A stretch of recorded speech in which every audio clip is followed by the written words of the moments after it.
Hello everyone, कैसे हैं आप सभी का स्वागत है आपके अपने यूट्यूब चैनल एकेडमी उत्थान में। मैं हूं श्रेया राज। तो आज हम पढ़ने वाले हैं पॉलिटी का एक इम्पॉर्टेंट पार्ट। मैं आपको पॉलिटी में पढ़ा रही थी, जहां की मैंने आपको संविधान के बारे में बताया। उसके बाद हम पढ़ चुके थे अनुच्छेद 1 से 4, यानी कि जो भी राज्य के संबंधित जो भी नियम कानून थे वो हम पढ़ चुके थे। और आज हम पढ़ने वाले हैं भारत की नागरिकता यानी सिटीजनशिप के बारे में। ये एक ऐसा पार्ट है जो इससे कि आपके एग्जाम में क्वेश्चन तो आते ही आते हैं, और साथ ही अगर आप एक बारी से समझ लेंगे अच्छे तरीके से तो आपको फिर कभी भी दिक्कत नहीं होगी, आपके कोई भी क्वेश्चन गलत नहीं होंगे।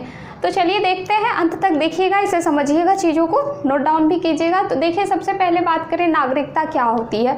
तो नागरिकता का मतलब है कि वैसा कानून या फिर सरकार के द्वारा दिया गया एक वैसा, मतलब कह सकते हैं आप, उस तरह का पार्ट जो कि आपको आपके देश में रहने की अलग से कुछ सुविधाएं देता है। जैसे नागरिकता का मतलब तो कोई भी देश का नागरिक बन सकता है। तो हम किस आधार पे देश के नागरिक बन सकते हैं, यही चीज़ें कहलाती हैं नागरिकता। तो अगर हम देखें नागरिकता का उल्लेख किस में किया गया है, तो आपको मैं बताई थी कि भाग जो हमारे 22 है संविधान में, उसके भाग 2 में नागरिकता का उल्लेख किया गया है। भाग 2 में नागरिकता का उल्लेख किया गया है। फिर अगर अनुच्छेद की बात करें कि किस अनुच्छेद में नागरिकता का उल्लेख किया गया है, तो इसके जो अनुच्छेद हैं वो है 5 से 11 अनुच्छेद में नागरिकता का उल्लेख किया गया है। फिर अगर हम देखें कि आखिर भारत में जो नागरिकता है वो है किस प्रकार की, इसमें लोगों को बहुत कन्फ्यूजन होता है। तो भारत में जो नागरिकता है ये है एकल नागरिकता। भारत में किस प्रकार की नागरिकता है? एकल नागरिकता।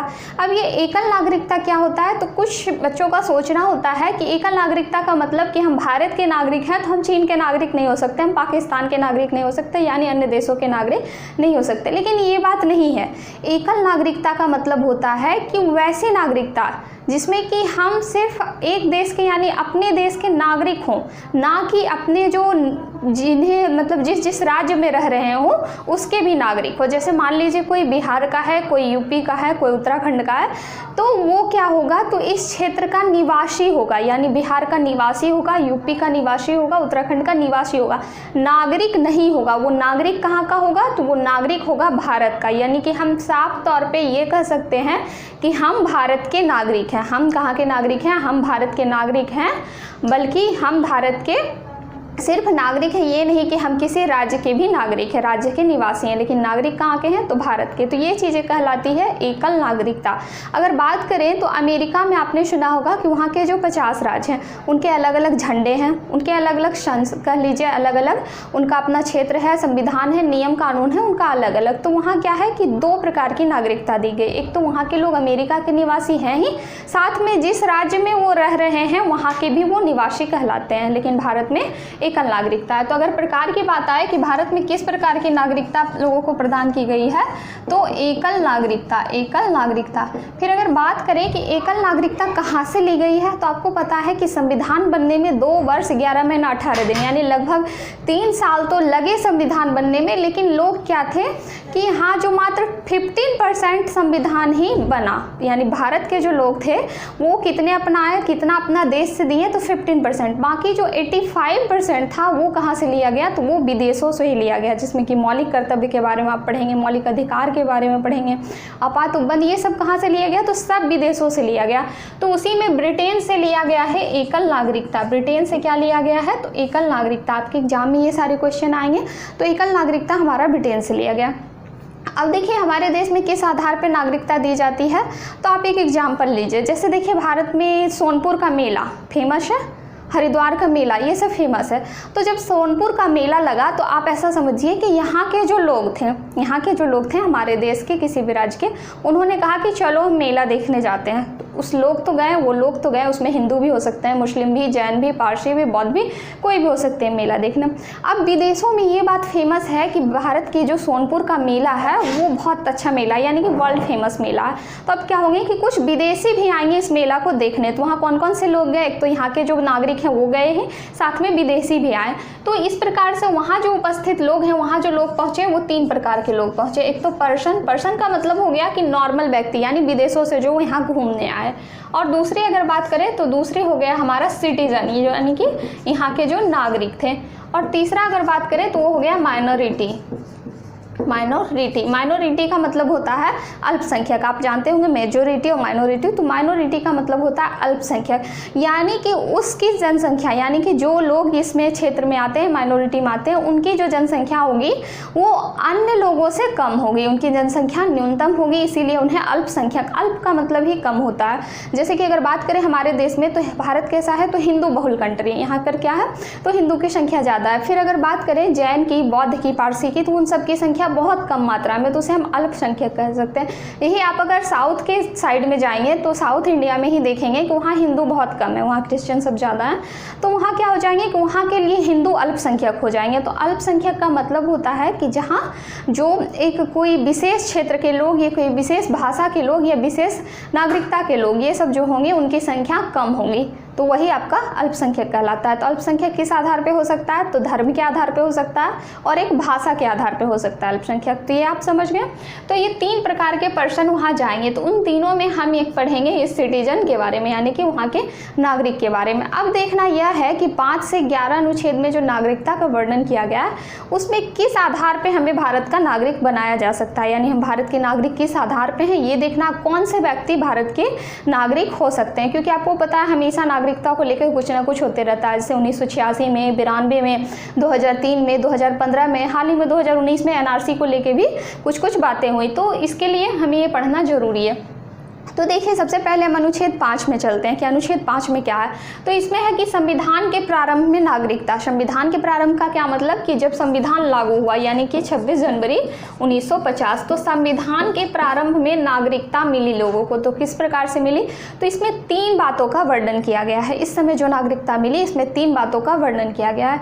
एक तो उनका जन्म भारत में हुआ हो, उन लोगों को भारत की नागरिकता मिल जाएगी जो कि भारत में जन्मे। बाद में इसमें संशोधन हुआ, क्योंकि यहाँ पे कुछ चीज़ें ऐसी थी जो कि आगे चल के जो बेकार हो गई देश के लिए आतंकवाद रोधी हो गई, इस तरह से हो गई, तो आगे चल के उसमें संशोधन हुआ। लेकिन अभी जो है ये चीज़ें हमें पढ़नी है।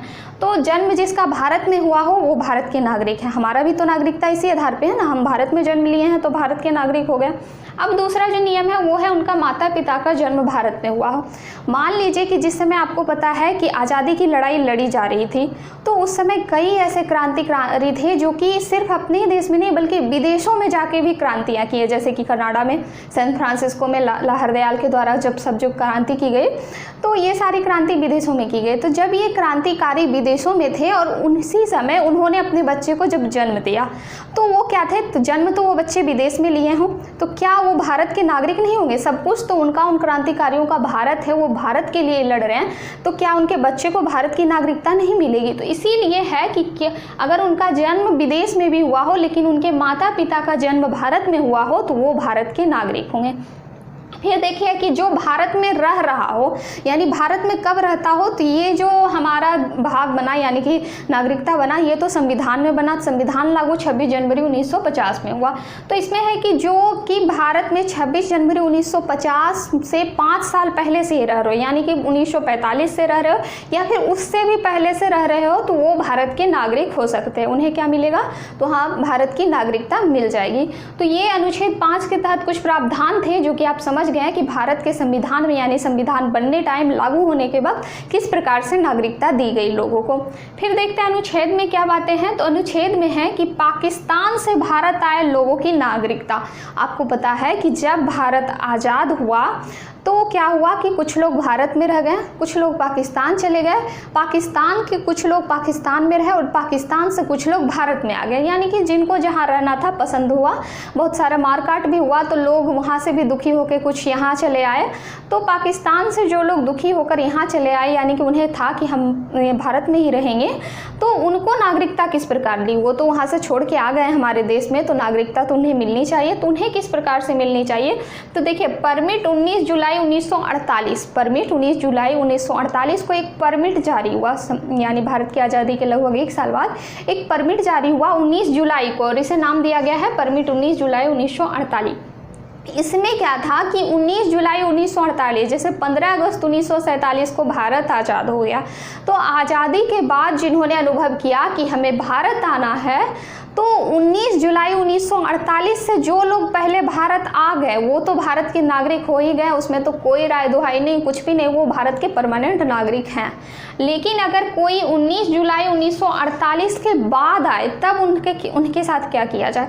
तो जो व्यक्ति 19 जुलाई 1948 के बाद आएंगे भारत, तो उन्हें भी भारत एक्सेप्ट करेगा, क्योंकि आपको पता है कि भारत एक ऐसा देश है जो सबको वसुधैव कुटुंबकम, सबको दिल से लगाता है, सबको यहाँ पे जगह देता है। तो 19 जुलाई 1948 के बाद जो भारत आएंगे उन्हें 6 महीने के लिए रजिस्ट्रेशन कराना होगा। यानी कि एक ऐसे ही नहीं कि आप आए बॉर्डर पार कर गए, आप भारत में घुस गए, नहीं। वहाँ के जो ऑफिसर्स होते हैं सीमा पे, बॉर्डर पे, या फिर जहाँ भी आपका उस तरह का बनाया जाता है जो भी समितियाँ, तो क्या होता है कि वहाँ जाकर मिलना होता है। वहाँ पे मिलने के बाद उन्हें 6 महीने का डेट दिया जाता है कि आप 6 महीने तक भारत में रहिए, भारत में आपको जो भी काम करना है काम कीजिए, रहिए, खाइए पीजिए, और 6 महीने के बाद आपने रजिस्ट्रेशन फॉर्म भर दिया है तो आपको भारत की नागरिकता मिलेगी। 6 महीने के बाद क्या मिलेगी, तो 19 जुलाई 1948 के बाद जब आप आए हो तो 6 महीने बाद आपको भारत की नागरिकता मिलेगी। तो ये था अनुच्छेद 6 में। अब चलते हैं अनुच्छेद 7 की तरफ कि आखिर अनुच्छेद 7 में क्या था। तो इसमें कहा गया कि भारत से जो लोग पाकिस्तान चले गए, भारत से पाकिस्तान चले गए, जैसे कि देखिए जब ऐसा हुआ 1942 की क्रांति, भारत छोड़ो आंदोलन के बाद ही लोगों को ऐसा अनुभव हो गया था कि हाँ पाकिस्तान तो भारत से अलग होके रहेगा, यानी भारत का विभाजन हो जाएगा, पाकिस्तान अलग हो जाएगा, ऐसा लोगों को महसूस होने लगा, क्योंकि अंग्रेज जिस तरह से भारत छोड़कर अब जाने वाले थे। तो इसीलिए कुछ लोगों ने ये सोचा कि चलो पाकिस्तान जब अलग होगा, हमारे लिए एक देश अलग बन ही रहा, तो हम क्यों ना पाकिस्तान में पहले से ही जाके बस जाएं, जिस समय आज़ादी हो उसके पहले से ही जाके घर उर बना ले, अच्छे से सेटल हो जाएं, तो हमारे लिए ज़्यादा अच्छा रहेगा। तो कुछ लोग क्या हो गए कि वो पाकिस्तान चले गए।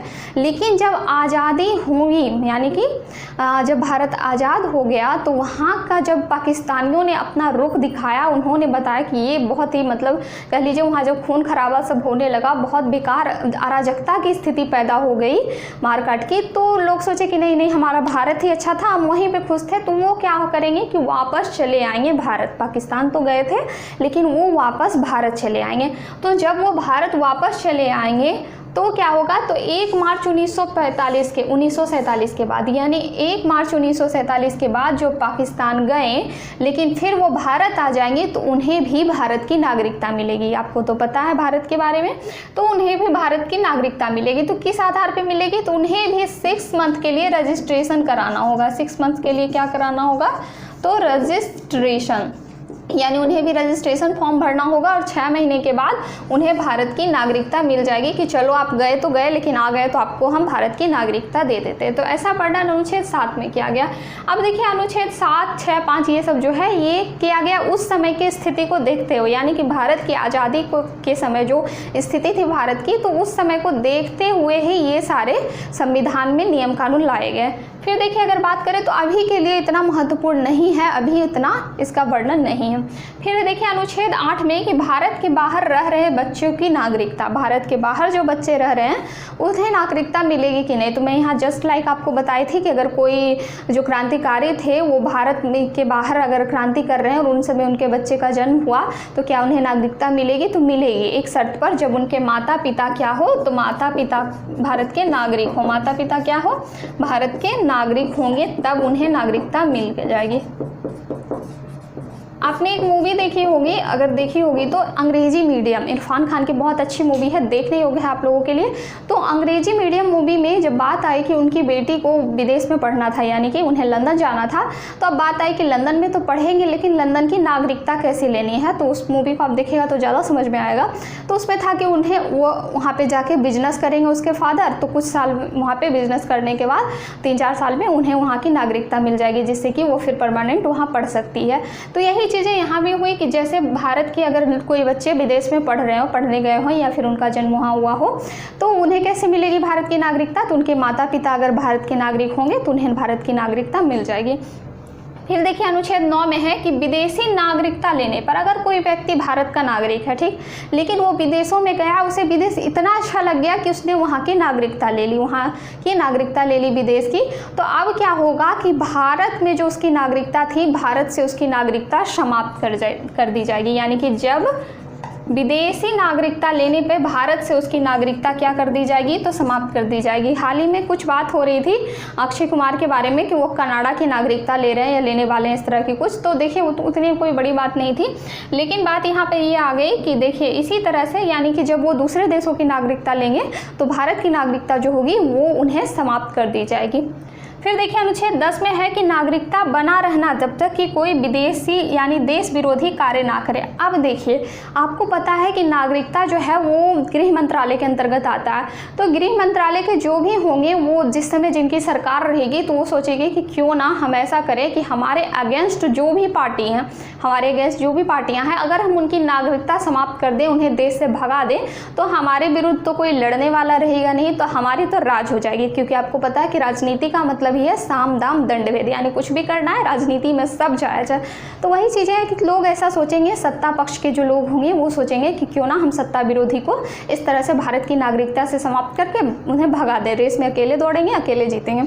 तो इसीलिए संसद ने कहा नहीं, आप इतने होशियार नहीं हो सकते हैं, हम आपको ऐसा करने नहीं देंगे। तो उन्होंने एक प्रावधान ले दिया अनुच्छेद 10 में कि नागरिकता तब तक बना रहेगा जब तक कि आप कोई देश विरोधी कार्य नहीं करेंगे। जैसे कि मान लीजिए अब भारत और पाकिस्तान में युद्ध हो रहा है और कोई कह रहा है पाकिस्तान जिंदाबाद, पाकिस्तान जिंदाबाद, तो भारत क्या करेगा? उसको कहेगा भागो भागो यहाँ से, तुम्हें यहाँ रहने की कोई ज़रूरत नहीं। ऐसी स्थिति में क्या करेगा कि वो यहाँ की नागरिकता समाप्त कर देगा, या कोई ऐसा कार्य कर देगा भारतीय लोग जो कि हमारे देश के आन बान शान के विरुद्ध हो, हमारे देश के नियम कानून जो संसद में नियम कानून हो उसके विरुद्ध हो, तो ऐसी स्थिति में क्या किया जाएगा? तो वहाँ की नागरिकता समाप्त कर दी जाएगी। और जब तक आप कोई गलत काम नहीं करते हैं देश के विरुद्ध में, तब तक आपको भारत की नागरिकता मिलती रहेगी। फिर देखिए अनुच्छेद 11 में क्या है कि नागरिकता का कानून संसद बनाएगी। अब देखिए आपने देखा कि संविधान ने इतने सारे नागरिकता संबंधित कानून बनाए, और क्यों बनाया? तो उस समय की स्थिति को देखते हुए, भारत की आज़ादी से लेकर संविधान बनने तक की जो कुछ भी उस समय की स्थिति थी उसको देखते हुए संविधान ने इस तरह का कानून बनाया नागरिकता का। फिर कहा देखिए हम तो इतना बना दिया, अब जो कानून बनाएंगे वो आप बनाएंगे, यानी संसद पे छोड़ दिया गया कि संसद अब आप कानून बनाइए। तो संसद में किस मंत्रालय द्वारा कानून बनाया जाता है? तो ये आपको याद रखना है, गृह मंत्रालय। गृह मंत्रालय जो है वो नागरिकता पे कानून बना सकती है, और संसद के द्वारा नागरिकता बनाने का, नागरिकता पे कानून बनाने का अधिकार किसे मिल गया? संसद को। तो हमने यहाँ पे देखा कि किस प्रकार से 5 से 11 अनुच्छेद में नागरिकता को लेकर अलग अलग कानून बनाए गए। अब देखिए आपने जब संविधान के अनुच्छेद 11 में देखा कि संविधान निर्माताओं ने नागरिकता के कानून को किसे सौंप दिया? तो संसद को। उसमें कह दिया गया कि अब जो होम मिनिस्ट्री है उनके द्वारा, संसद के द्वारा बनाया जाएगा नागरिकता को लेकर कानून। तो देखिए सबसे पहला अधिनियम लाया गया उनके द्वारा, नागरिकता अधिनियम 1955। 1955 में फर्स्ट नागरिकता अधिनियम लाया गया। आपसे एग्जाम में क्वेश्चन ये आएगा कि पहला नागरिकता अधिनियम कब लाया गया? तो इसका आंसर क्या होगा? तो 1955 ये फर्स्ट अधिनियम था। तो इसमें क्या हुआ कि मैं आपको बताई थी कि जब भारत का जो नागरिकता कानून दिया गया तो उसमें फिर आगे चलकर सरकार को ऐसा लगने लगा कि कुछ कानून हमने ऐसे दिए हैं जिसको लेकर कि हमारे देश पे खतरा आ सकता है, ये देश के लिए गलत साबित हो सकता है। तो इसके लिए क्या किया गया कि विभिन्न प्रकार के संशोधन किए गए। जिस तरह संविधान में संशोधन किया गया तो इसमें भी कई प्रकार के सुधार किए गए। ये सुधार कब कब किए गए अगर इसकी बात करें तो ये सुधार जो किए गए 1986 में, 1992 में, 2003 में, 2005 में, इसके अलावा 2015 में भी थोड़ा थोड़ा किया गया, और 2019 में आपने एनआरसी के बारे में देखा है, ये पढ़ाए हुए। तो इस तरह से कुछ सुधार किए गए। अब ये जो सुधार किए गए तो इसमें हम देखेंगे कि कौन कौन से सुधार कब कब लाए गए और क्या इसमें गलतियां थी। हम खुद भी देखेंगे और खुद भी समझेंगे कि क्या इसमें गलतियां थी। तो देखिए इस प्रकार से जो नागरिकता अधिनियम कानून था, नागरिकता अधिनियम 1955 का जो था, इसमें क्या हुआ कि कहा गया कि 5 प्रकार से नागरिकता दी जाएगी। कितने प्रकार से? तो 5 प्रकार से नागरिकता दी जाएगी, 5 प्रकार से। तो आपके एग्जाम में ये भी क्वेश्चन आएंगे कि कितने प्रकार से नागरिकता देने की बात कही नागरिकता अधिनियम 1955 में? तो 5 प्रकार से। अब कौन कौन हो सकते हैं? तो ये जन्म के आधार पर, वंश के आधार पर, पंजीकरण के आधार पर, देशीकरण के आधार पर और अर्जित भूमि के आधार पर। तो अब हम देखेंगे कि इस तरह से जो ये नागरिकता दी जाने लगी तो इसमें क्या क्या फिर सुधार किए गए। तो सबसे पहले देखें अगर जन्म के आधार पर नागरिकता क्या दी गई, तो जन्म के आधार पर नागरिकता दी गई कि कोई भी व्यक्ति, कोई भी जो कि भारत में जन्म लिया हो तो वो क्या होगा? तो वो भारत का नागरिक होगा। कोई भी जिसने भारत में जन्म लिया हो तो उसमें भारत की नागरिकता मिलेगी। अब देखिए यहाँ मुश्किल बात क्या थी कि अब मान लीजिए पाकिस्तानी भारत में घूमने आए, पाकिस्तानी क्या हुआ? भारत में घूमने आए, चाइनीज़ घूमने आए, इंग्लैंडियन घूमने आए, कोई भी व्यक्ति है जो कि भारत में घूमने आए, और जब वो भारत में घूमने आए तो उसी समय उन्होंने अपने बच्चे को जन्म दिया। उसमें उन्होंने अपने बच्चे को जब जन्म दिया तब क्या होगा कि उसे भारत भारत की नागरिकता मिल गई, क्योंकि यहाँ तो कानून था कि जन्म के आधार पर कोई भी जब भारत में जन्म लेगा तो उसे भारत की नागरिकता मिल जाएगी। तो ऐसी स्थिति में जब उसे भारत की नागरिकता मिल गई तो वो भारत का नागरिक हो गया। अब वो भारत में रह सकता है, और इसके अलावा अगर उसके दिमाग में अगर कोई आतंकवादी भी भारत घूमने आया हो वेश बदलकर, उसने भी इस तरह के कार्य किए, तो उसके दिमाग में आएगा कि भारत की नागरिकता है तो वो कुछ भी कर सकता है। वो क्या कर सकता है? कुछ भी कर सकता है। भारत में कोई भी ऐसा काम कर सकता है, कोई भी ऑफिसर्स के पद पे जा सकता है, कोई भी CBI तक में जाके अगर वो कुछ गलत कार्य करना चाहे, खुफिया एजेंसियाँ सब, तो उसमें भी जाके वो कुछ गलत काम कर सकता है। तो इस तरह से इससे देश के खतरा था, इसके देश को क्या मिल रहा था? तो इससे देश को खतरा पहुंचने वाला था। तो तभी भारत के जो संसद थे उनके द्वारा अधिनियम यानी सुधार किया गया उसमें। तो सबसे पहले 1986 में सुधार किया गया। एक क्वेश्चन भी आपके एग्जाम में आता है कि जो नागरिकता को लेकर सबसे पहला सुधार कब किया गया? सबसे पहला अधिनियम तो 1955 में लाया गया, लेकिन अगर सबसे पहले सुधार की बात करें, फर्स्ट सुधार की बात, तो ये कब किया गया? तो ये 1986 में फर्स्ट सुधार किया गया। तो ये आप ध्यान में रखेंगे। तो देखिए 1986 में सुधार करके इसमें क्या कानून जोड़ा गया कि जन्म के आधार पर नागरिकता तो मिलेगी, लेकिन तभी मिलेगी जबकि उस बच्चे के माता या पिता में से कोई एक भारत के नागरिक हो। क्या हो? तो माता या पिता में से कोई एक भारत के नागरिक हो, यानी उन्हें में से किसी एक को भारत का नागरिकता प्रदान हो, तभी बच्चों को जन्म के आधार पर यहाँ की नागरिकता दी जा सकती। चलो दोनों ये बात तो ठीक हुई, लेकिन फिर क्या हुआ कि संसद ने सोचा कि चलो माता या पिता में से कोई एक भारत का नागरिक होगा। अब जम्मू कश्मीर की जो महिलाएं हैं, वहाँ की जो गर्ल्स हैं, तो वहाँ की गर्ल्स से सटे पाकिस्तान है और भी अन्य इलाका है। अगर मान लीजिए किसी अदर देश के लोग भारत आए, ठीक, वहाँ यहाँ पे इन्हें कोई लड़की पसंद आ गई, उसने उससे विवाह कर लिया। जैसे कि कोई स्टूडेंट ही है, वो यहाँ पढ़ने आए, लेकिन यहाँ की कोई लड़की पसंद आ गई, तो उन्होंने क्या किया? विवाह किया। उसके बाद जो संतान की उत्पत्ति हुई, तो उस संतान में से, चूँकि आपको पता है कि ये जो महिला थी ये भारत की नागरिक थी, ये जो महिला थी ये भारत की नागरिक थी, माना कि वो जो पुरुष था वो कहीं और का नागरिक था। तो इस बच्चे को क्या हुई कि भारत की नागरिकता मिल गई, इस बच्चे को भारत की नागरिकता मिल गई। अब अगर उसके पिताजी आतंकवादी किसी अन्य देश में हो, आतंकवादी में हो गिरोह में, या किसी अन्य देश से जो कि भारत की अच्छी स्थिति को नहीं देखना चाहते हैं, भारत को नुकसान पहुंचाना चाहते हैं, तो वो क्या करेंगे कि इस बच्चे को खुद की तरह बनाएंगे। इस बच्चे को क्या बनाएंगे? क्योंकि वो तो इनके पिता है, जो कहेंगे तो मानना है, तो वो क्या करेंगे कि उसे इस तरह से बनाएंगे। और चूंकि इसे तो भारत की नागरिकता प्रदान है, तो ये भारत में रह सकता है, भारत में कोई भी जॉब कर सकता है और भारत को किसी भी प्रकार से नुकसान पहुंचा सकता है। तो ये बातें हो गई। तो ये भी एक चिंता का विषय बन गया कि अगर माता या पिता में से कोई एक होगा तो ये गड़बड़ हो जाएगी। तब फिर क्या हुआ कि 2003 में एक फिर सुधार लाया गया, 2003 ईस्वी में फिर सुधार लाया गया। उसमें कहा गया कि चलो ठीक है, भारत की जब नागरिकता प्रदान की जाएगी, यहाँ कोई बच्चा जन्म लेगा, तो माता या पिता किसी एक का भारतीय होना जरूरी है, लेकिन दोनों का जो कार्ड है, एक तरह से आप जिसे वोटर ID कार्ड या फिर कह सकते हैं नागरिकता कार्ड जिसे आप कह सकते हैं, तो वो दोनों का वैलिड होना चाहिए। दोनों का वैलिड होने का मतलब है कि ये कोई भी स्टूडेंट अगर यहाँ कुछ सालों के लिए पढ़ने आया हो, तो वो जो एक तरह से पासपोर्ट या वीज़ा जो भी आप कह सकते हैं, वो लेके आएगा, तो उस पर एक निश्चित डेट बंधा रहेगा कि हाँ आप इतने साल से इतने साल यहाँ पर पढ़ सकते हैं, उसके बाद आपको अपना देश वापस जाना होगा, ठीक। तो लेकिन इसमें किया गया कि इस तरह के अगर कोई व्यक्ति होंगे तो उन्हें भारत की, उसके द्वारा उत्पन्न संतान को भारत की नागरिकता नहीं मिलेगी। यानी कि क्या? तो उन दोनों के जो पासपोर्ट वीजा या उन दोनों के नागरिकता के जो लिस्ट है वो क्या होनी चाहिए? तो वो वैलिड होनी चाहिए। माता और पिता के दोनों के वैलिड होनी चाहिए, तभी भारत के जो भारत में जन्म लेंगे बच्चे वो भारत के नागरिक हो सकते हैं। तो इस तरह से जब जन्म के आधार पर नागरिकता देने की बात की गई तो उसमें से ये सारे कानून लाए गए।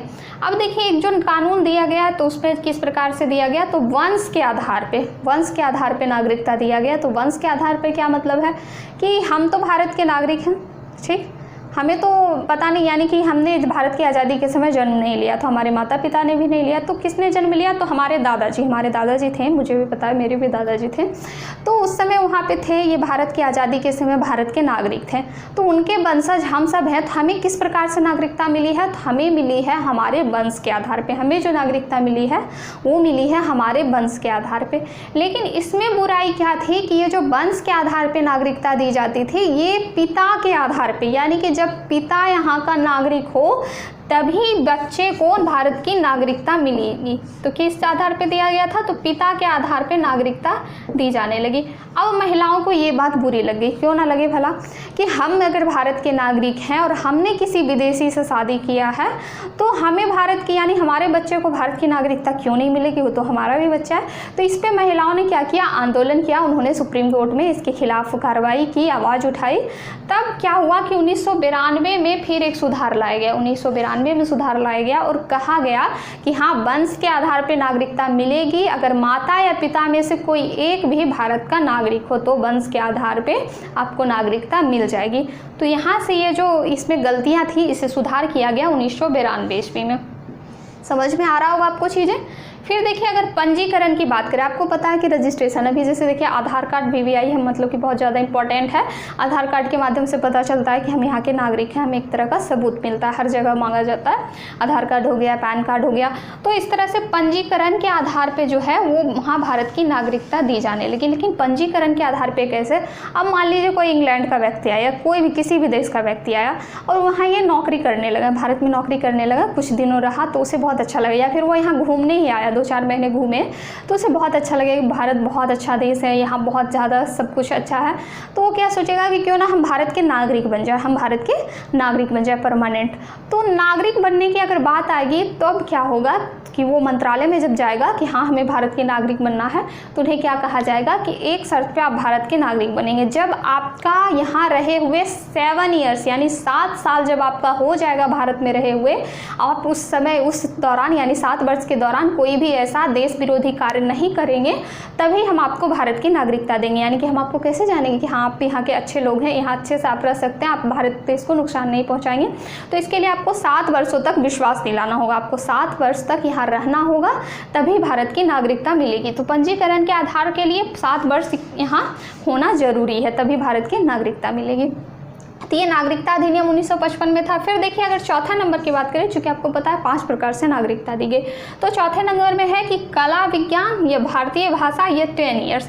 आपको पता है कि हमारे संविधान के जो 8वीं अनुसूची में 22 भाषाओं का उल्लेख किया गया। मूल संविधान में 14 थी, लेकिन अभी 22 भाषाओं का उल्लेख किया गया, यानी हर क्षेत्र की जो क्षेत्रीय भाषाएं हैं 22 प्रकार के, तो उनमें तो एक प्रकार से नागरिकता देने का देशीकरण एक अधिनियम है। यानी देशीकरण के माध्यम से किस प्रकार नागरिकता दी जाएगी कि अगर कोई व्यक्ति विदेश से आया, अगर कोई व्यक्ति विदेश से आया हो यहाँ पे और वो कला या फिर विज्ञान में रुचि लिया हो, वो किसी प्रकार का कलाकार हो जो कि यहाँ की कला को वो प्रदर्शन कर रहा है, यहाँ की कला को बढ़ावा दे रहा है, तब हम उसे देंगे नागरिकता, सोचेंगे। लेकिन उसके साथ ही और भी शर्त है, जैसे कला या विज्ञान में तो उसने रुचि ली ही है, हमारे देश का नाम रोशन कर ही रहा है, साथ ही वो किसी भी कोई एक भारतीय भाषा जानता हो, यानी कोई एक भी क्षेत्रीय भाषा, जैसे क्षेत्रीय या भारतीय जो भी कल है, जैसे हिंदी जान रहा हो, भारत की भाषा है, या फिर उर्दू, डोगरी, पंजाबी, सिंधी, कोई भी गुजराती, मराठी, कोई भी लैंग्वेज जान रहा हो, तो वो क्या हो गया कि उसे यहाँ पर भारत की नागरिकता मिलने के चांसेस है। और साथ ही वो 10 साल तक जब यहाँ रहेगा, यहाँ योगदान देगा कला में, और साथ ही यहाँ की भाषा जानेगा, तभी नागरिकता देंगे। यानी 10 सालों तक आपको विश्वास दिलाना होगा कि हाँ हम यहाँ पे यहाँ का जो कला है, यहाँ का जो विज्ञान है, उसके लिए काम कर रहे हैं, हम प्रदर्शन कर रहे हैं, और हम अपने देश का यानी भारत हमारा देश बन चुका है। जैसे कि एक पाकिस्तानी सिंगर हैं, उन्हें अगर आप देखेंगे तो वो यहाँ पे सिंगिंग का काम करते हैं, यानी कि कला के क्षेत्र में भारत का नाम रोशन कर रहे हैं। वो हिंदी भी जानते हैं और 10 सालों से जब यहाँ रह रहे हैं तो वहाँ और किसी भी प्रकार के उन्होंने देश विरोधी कार्य नहीं किया हो, तो देशीकरण के तहत उन्हें भारत की नागरिकता मिल जाएगी। फिर देखिए, अगर 5वां बात करें तो अर्जित भूमि के आधार पर। अर्जित भूमि का क्या मतलब है कि जैसे आप इसे पहले के ज़माने से लेकर समझिए, जैसे कि हमारा कोई साम्राज्य था, हमारे देश में रियासत थे, साम्राज्य थे, राजाओं के टाइम में, तो राजा क्या करते थे कि ये राजा की मान लीजिए ये यहाँ तक राजा का क्षेत्र है, ये कोई पड़ोसी देश है या कोई अन्य देश है, तो राजा क्या करते थे कि यहाँ आक्रमण करते थे, यहाँ पे क्या करते थे, आक्रमण करते थे और इस भूमि को अर्जित कर लेते थे, यानी कि इस भूमि को खुद के राज्य में मिला लेते थे। तो यहाँ के जो नागरिक होते थे, अब उन्हें क्या मिलेगी, ये मान लीजिए ये किसी और, ये बज्जी संघ में रह रहे हो, ये मगध साम्राज्य में रह रहे हो, ऐसा मान लीजिए। तो मगध के राजा ने बज्जी पे क्या किया, आक्रमण किया और बज्जी को खुद में मिला लिया, ऐसा कर लिया। तो अब यहाँ के नागरिक को क्या कहा जाएगा, बज्जी के नागरिक। अब तो ये बज्जी रहा नहीं क्योंकि इसे इसमें मिला लिया गया, तो यहाँ के नागरिक को कहा जाएगा कि ये मगध के नागरिक हैं। यहाँ के नागरिक को, ये मगधवासी हैं, मगध के नागरिक हैं। तो इस प्रकार अर्जित भूमि पे जो लोग रहेंगे उसे कहाँ की नागरिकता मिल जाएगी, तो यहाँ की। जिसका अगर एग्जाम्पल की बात करें तो मैं आपको पिछले वीडियो में बताई थी कि 16 मई 1975 ईस्वी को 16 मई 1975 ईस्वी को सिक्किम को भारत में अर्जित भूमि के क्षेत्र में लिया गया, यानी सिक्किम की जो भूमि थी वो भारत में मिला लिया गया, क्योंकि सिक्किम का कहना था कि हमें भारत में मिलना है। तो 16 मई 1975 को जो सिक्किम वासियों की अर्जित भूमि सिक्किम जो भारत में मिला, तो सिक्किम के जो भी नागरिक थे उन्हें किसकी नागरिकता मिली, तो उसे भारत की नागरिकता मिल गई। तो इस प्रकार अर्जित भूमि के आधार पर नागरिकता मिल गई। तो आपने क्या देखा कि जो हमारा नागरिकता अधिनियम है 1955 में लाया गया। 1955 में हमारा नागरिकता अधिनियम लाया गया, जिसमें कि 5 प्रकार से नागरिकता दी गई। एक तो जन्म के आधार पे, दूसरा वंश के आधार पर, तीसरा पंजीकरण के आधार पर, चौथा देशीकरण के आधार पर और 5वां अर्जित भूमि के आधार पर। माना कि बाद में इसमें 1986, 1992, 2003, 2005, 2015, 2019 में कुछ सुधार किए गए। ये सुधार जरूरी था, लेकिन हमारे जो यानी नागरिकता दी जाती है वो कितने प्रकार से, तो 5 प्रकार से।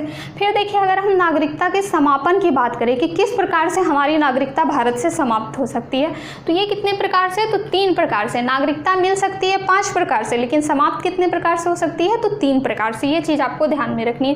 तो एक तो त्याग का क्या मतलब है कि अगर हम भारत को छोड़कर किसी और देश की नागरिकता ले लें, हम किसी और देश की अगर नागरिकता ले लें तो हमें भारत की नागरिकता से निकाल दी जाएगी, यानी हम भारत के नागरिक नहीं होंगे अगर हमने इंग्लैंड की या किसी अन्य देश की नागरिकता ले ली, तो समाप्त हो जाएगा। और दूसरा है बर्खास्त। बर्खास्त का क्या मतलब हो गया कि हम कोई ऐसा काम करते हैं जो कि देश के विरोध में हो, जैसे कि भारत और पाकिस्तान में अगर लड़ाई हो रही है, भारत चीन में युद्ध छिड़ गया और हम कह रहे हैं पाकिस्तान जिंदाबाद, चाइना जीतेगा, चाइना जीतेगा, तो इस प्रकार से क्या होगा, तो हमें बर्खास्त कर दिया जाएगा कि जाओ तुम उस देश के पक्ष में बोल रहे हो तो तुम हमारे देश के नागरिक नहीं हो सकते हो, तुम्हें यहाँ से निकाल दिया जाता है, उनकी नागरिकता समाप्त कर दी जाएगी। तो ये हो गया बर्खास्त किया जाना। ये क्या हो गया, बर्खास्त किया जाना। या फिर कोई व्यक्ति, हाँ मतलब कोई व्यक्ति पागल है या फिर कोई भी विदेश से हमारे कोई भी कह लीजिए कि किसी अन्य देश के प्रधानमंत्री आए, राष्ट्रपति आए, कोई भी आया, उच्च पदाधिकारी आया और यहाँ के जो नागरिक हैं उन्होंने उनके साथ कोई भद्दा व्यवहार कर दिया, उनके साथ कोई गलत काम कर दिया, उन्हें मारा पीटा या किसी भी प्रकार का कोई अभद्र बात बोल दी या कुछ बात कर दिया, तो यहाँ के जो होंगे हमारे संसद वो क्या कहेंगे कि ये व्यक्ति पागल है, ये पागल है, इनके पास इन सब सारी चीज़ों की बुद्धि नहीं है, इसीलिए ऐसा किया, तो हम इसकी नागरिकता को समाप्त कर देंगे। जब तुम हमारे देश के नागरिक ही नहीं रहोगे तो फिर हमारा देश तो बदनाम होगा नहीं, तो हमारे देश को बदनामी से बचाने के लिए क्या किया जाएगा, उस व्यक्ति की नागरिकता समाप्त कर दी जाएगी। तो ये विधि होगा। फिर तीसरा वंचित। वंचित का क्या मतलब है कि कोई व्यक्ति फर्जी तरीके से हमारे देश की नागरिकता ले लिया, यानी कि आपको पता है कि उस स्थिति में 7 साल और इस स्थिति में 10 साल जब तक भारत में नहीं रहेगा तब तक भारत की नागरिकता उसे नहीं दी जाएगी। लेकिन कोई व्यक्ति आया, वो 6 महीने रहा, 2 साल रहा और फर्जी तरीके से क्या किया कि भारत की नागरिकता ले लिया, यानी कि कह दिया कि हम 7 साल से यहाँ हैं, 10 साल से यहाँ हैं, इसीलिए हमें भारत की नागरिकता दो। तो जब फर्जी तरीके से भारत की वो नागरिकता ले लेगा और बाद में जब सरकार को पता चलेगा कि इसने फर्जी तरीके से नागरिकता ली है तो उसे क्या कर दिया जाएगा, तो उसकी नागरिकता छीन ली जाएगी, यानी कि उसे वंचित कर दिया जाएगा, नागरिकता से वंचित कर दिया जाएगा। तो इस तरह से ये 3 विधि थी नागरिकता के समापन होने की। नागरिकता समाप्त होने का क्या मतलब होता है कि नागरिकता समाप्त होने के बाद हम यहाँ रह सकते हैं, खा पका सकते हैं, कोई भी काम रोजगार कर सकते हैं, लेकिन क्या नहीं कर सकते हैं, तो जो भारत के बड़े बड़े पद हो गए हैं जैसे कि राष्ट्रपति, उपराष्ट्रपति, प्रधानमंत्री, इन सब पदों पे नहीं जा सकते। इसके अलावा हम ना तो चुनाव दे सकते, वोट दे सकते हैं और ना ही चुनाव में भागीदारी ले सकते हैं, यानी भारत की राजनीति में हम बिल्कुल भी भागीदार नहीं हो सकते। और हमने अगर कुछ भी गलत काम किया तो हमें देश से तुरंत निकाल दिया जाएगा कि आप यहाँ के नागरिक नहीं हो, आप जहाँ के नागरिक हो वहाँ जाओ, आप यहाँ पर नहीं रह सकते हो। तो ये पूरी तरह से नागरिकता समाप्त होने के बाद ऐसा कार्य किया जा सकता है। तो आपने यहाँ देख ही लिया, जन्म के आधार पे, वंश के आधार पे, किस किस आधार पे हमें नागरिकता मिली, क्या क्या इसमें सुधार किया गया, क्या क्या है अनुच्छेद 5 से 11 के बीच। तो ये सब मैं आपको कम्प्लीटली पढ़ा चुकी हूँ। तो आपका ये पॉलिटी का एक बहुत बढ़िया पार्ट था जो कि ख़त्म हो चुका है। तो आपको अगर अच्छा लगा हो तो ज़रूर बताइएगा कॉमेंट करके कि हाँ अच्छा लगा हो। साथ ही इसे शेयर कीजिए, क्योंकि आप अगर शेयर करेंगे तो हमें बहुत अच्छा लगेगा, हमारा कॉन्फिडेंस बढ़ता है अगर आप शेयर करते हैं। सब्सक्राइब कीजिए और बेल आइकन को भी प्रेस कर दीजिए ताकि मेरी हर एक नोटिफिकेशन आप तक जाती रहे। तो चलिए चलिए आज के लिए तो इतना है, फिर हम पढ़ेंगे अब मौलिक अधिकार के बारे में, फिर नीति निर्देशक तत्व के बारे में, इन सब के बारे में जो भी इंपॉर्टेंट पार्ट होंगे हम सारे कवर करेंगे। तो चलिए जय हिंद, धन्यवाद।